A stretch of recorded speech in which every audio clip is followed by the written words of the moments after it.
Wow, long time no see. Let's make these apples into a marshmallow apple crisp.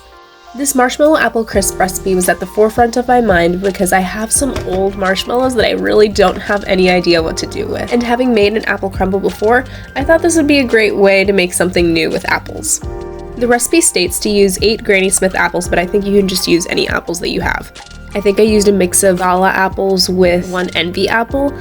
And I say this because your apples are going to be covered in sugar anyway, so why don't you just save the $2 that you would have spent on Granny Smith apples and put it towards some new marshmallows if you really wanted to spend those $2. Regardless on what type of apples you decide to go with, just make sure that when you cover them with sugar, you're actually covering each apple slice with sugar.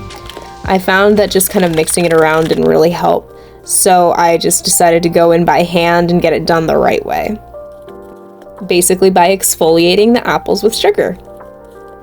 And once you feel that each apple slice had its little day and moment in the spa, then you can go ahead and transfer that over into the baking pan that you're going to be using. Once in the pan, I tried to get all the apples as flat as I could, and then I set it aside to prepare the marshmallow crisp part of the marshmallow apple crisp. I was really excited to make the actual marshmallow crisp part of this recipe because oats were involved, and I don't know, oats get me excited. And of course because I got to use up the marshmallows that I had no use for. But in reading through people's reactions to this recipe, a lot of the notes were saying that the recipe is too sweet.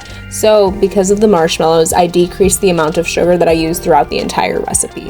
And I think that's why the volume of crisp to apple is so disproportionate, because I used less sugar than was called for.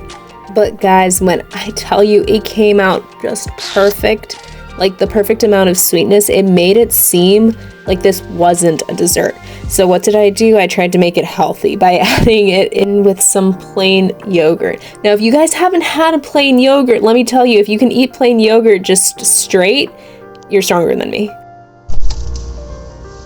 Does anybody even like plain yogurt just for the taste of plain yogurt? No.